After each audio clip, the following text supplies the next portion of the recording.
going to tell you a military joke before our guest came on. Go ahead. He's not here yet. Well, it's a visual, so I have to do something, and you can just kind of watch me. So, you ready? Yeah. Okay. So it's these two soldiers. One's an army soldier, American. The other one's a Russian soldier. And they're guarding the Berlin Wall. So the American soldier, he's kind of bored. So he looks at the Russian soldier and he goes, "Are you a parachutist? Are you a parachutist?" And the Russian soldier looks like he's confused. He says, "Are you infantry? Are you infantry?" Again, the Russian soldier's confused. He goes, "Are you artillery? Are you artillery?" This time now the Russian soldier is getting kind of really confused and he's getting scared. And then finally, he says, oh, I almost forgot. Oh, are you an observer? Are you an observer? And at the time, the Russian soldier, he's scared. He runs off his post. The commander goes, why did you leave your post? He says, that American soldier is so crazy. He says, when the sun comes down, he's going to run across the border, fuck me in my ass till my eyes pop out.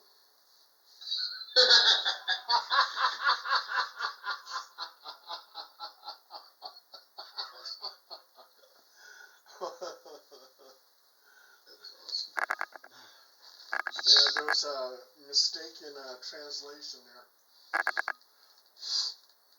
Yeah, we had a good one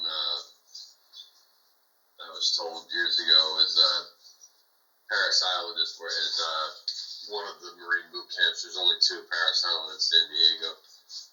And so apparently all the generals from each one of the branches show up at Paris Island and they want to know how the Marines train, such great fighting men, right? Right. And so each one of these generals from the branches bring one of their elite soldiers. The Navy brings the Admiral from the Navy brings his Navy SEAL, the Army brings their Green Beret, the Air Force brings their Special Forces guy, and so on and so forth. And so they all show up, and they get the head of the base gets a senior drill instructor to go out there and give everybody a tour of the base. So they take them out to the shooting range, and they have them show them how they're shooting. From the 500-yard line, which nobody else does. And they said, anybody want to try that? And they're like, no. And then he goes there, takes them down to the rappelling tower where they're jumping off the top of the tower. He goes, anybody want to try that? They're like, no. Takes them to the swamp where they're literally crawling through the swamp with gators and everything else. He goes, anybody want to try it? They're like, hell no. He takes them out to the grinder where it's 103 degrees and they're marching all day long, back and forth and the whole bit. He goes, anybody want to try that? And they're like, no. So then he takes them down to the golf course and goes right down to the pond in the middle of the golf course, pulls the alligator out of the pond, drags it up onto the grass, pulls down his pants, opens the alligator's mouth, shoves his dick in the alligator's mouth, closes the alligator's mouth on his dick, takes his baton, beats the alligator over the head until the alligator lets go of his dick. And he says, now, anybody want to try that? So the Navy SEAL raises his hand and he says, I will if you don't hit me in the head.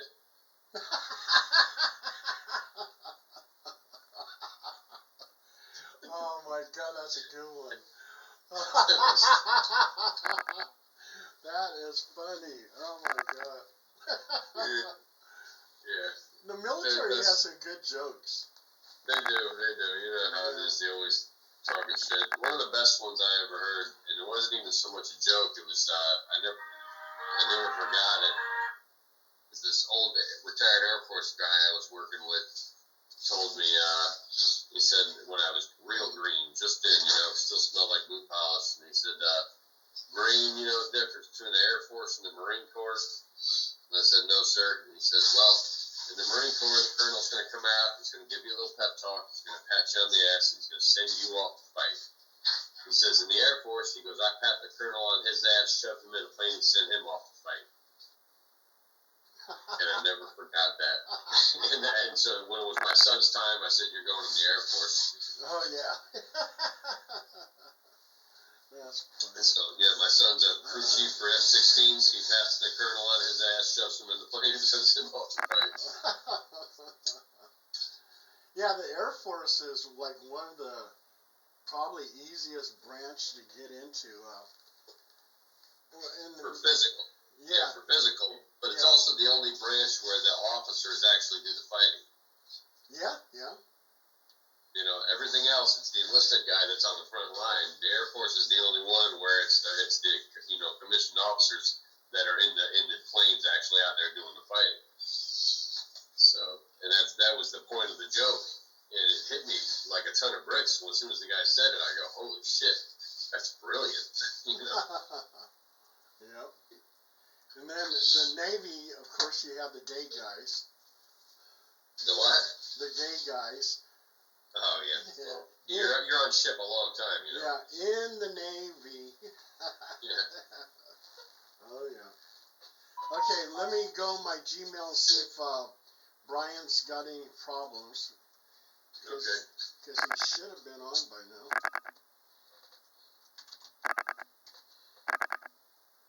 Zandine will probably be fashionably late.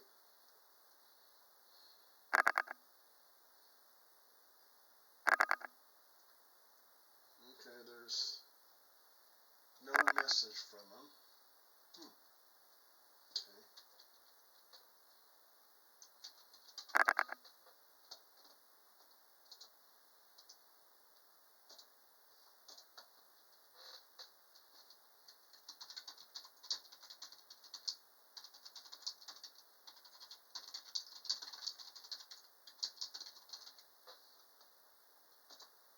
Okay. I'm going to send him another message.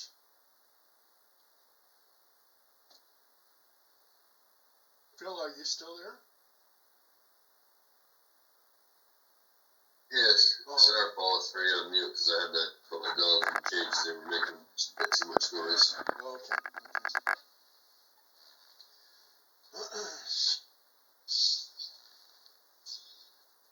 Well, Brian, you got 2 minutes.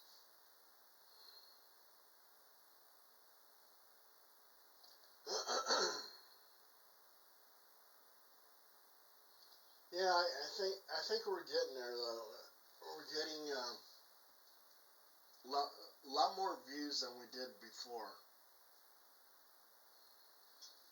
It's hard to say, you know. Yeah. YouTube has changed so much over the years. You know, when it first started, it used to be pretty easy to get a following quickly because there just wasn't that much out there. The longer that it's on, and the more people that get on, the harder it is to gain a following. It's been going on 10 years now that I had that one show, and that, like I said, we got a couple of episodes that got 7,000 and 10,000 hits, but they also coincided in a time period where it was still not new. YouTube wasn't new, but it was still kind of early with the algorithms. They had just stopped paying people, but they were still pushing shows, and we were talking about the episode that really hit was the one about Murder Mountain, and Murder Mountain was the most popular show on Netflix at the time. So I think it had a lot to do with the fact that we were talking about that show. Right. And we had a guy on the show who actually lived up in Humboldt, during the 70s, so he knew all about, that area. So I think it was just a combination, because otherwise I didn't do anything with, what's her name on there? It told me to do the hashtags. I've been doing the hashtags. I'm not sure that's made any bit of a difference. Who told you to do that? Stacy. Hashtag. Yeah, to put hashtags in the descriptions and in the other things, and I've started doing them. I haven't went back into them on other episodes. It hasn't made a bit of difference. Yeah. The artwork, I'm not sure the artwork's made that much difference. I mean, it certainly looks better. When you're looking at the page. But other than if we're lucky enough to catch somebody's eye, that's about the only thing that I think that's done. It's just, they used to, even back in the day, they used to say it takes, 4 or 5 years to get to really gain a following, and that's going back 5, 10 years. Now, I have no freaking idea. If you got tits and a pretty face, I'm sure it probably comes a lot faster than that. But, we don't have either of that, so. Oh, Zandine said he didn't get the link.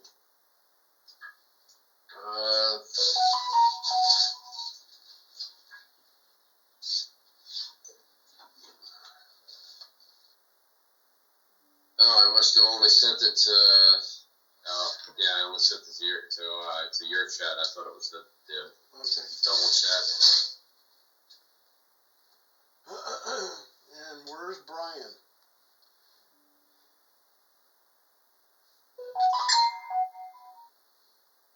Where in the hell is this guy?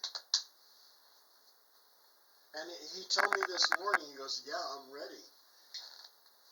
Huh.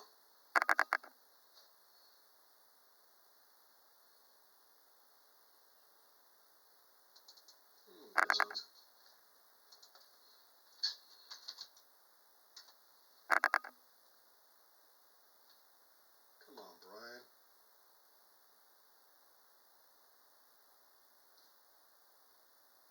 DDR. Hey, what's up? What's up? I'm looking for Brian. I'm looking for Brian. Okay. I sent him 2 messages. This morning he said he'll be ready. So where is he? What the hell? Come on, Brian.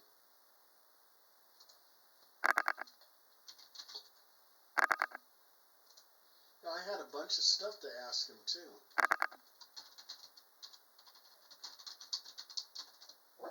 You did? Yeah. Huh.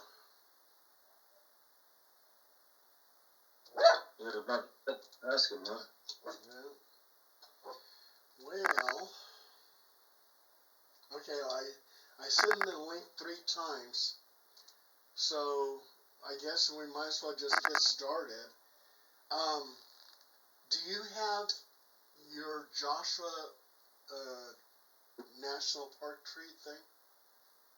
Yeah, let me go to it right now. Okay.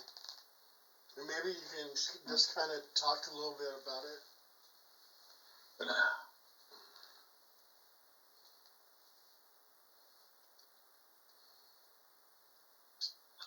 All right, Paul. Okay. You're recording now. I'm gonna go on mute. You guys have fun. Okay. Thank you. Thank you.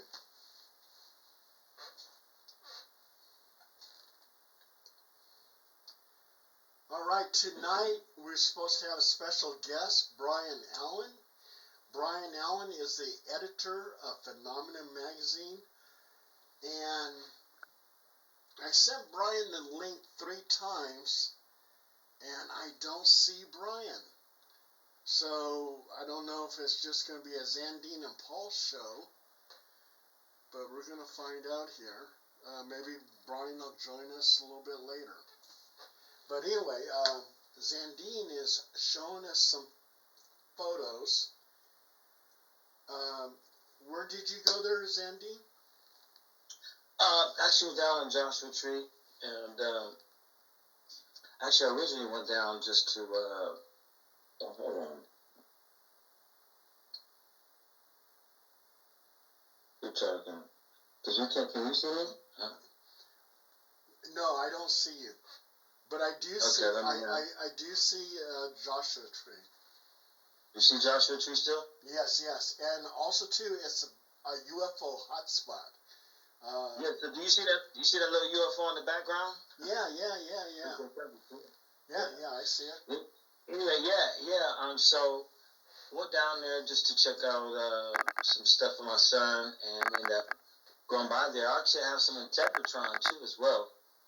The Integratron was interesting because Joshua Tree, Landers, and 29 Palms, they all that's that mystical area where they had a lot of sightings, and even in the 50s, humanoid sightings. So, the Integratron, we're going to talk to Brian about it and pick his brain because I'm sure he knows about it, you know. But this picture, what you see in the background, is actually Joshua Tree, and those trees, are indigenous to that area. So most times when people see those, they know that, they're in Joshua Tree. Very dry. I did see a few things. I saw Starlink down there too, and it was nice to see. But next to Starlink, they had some. I don't know if they were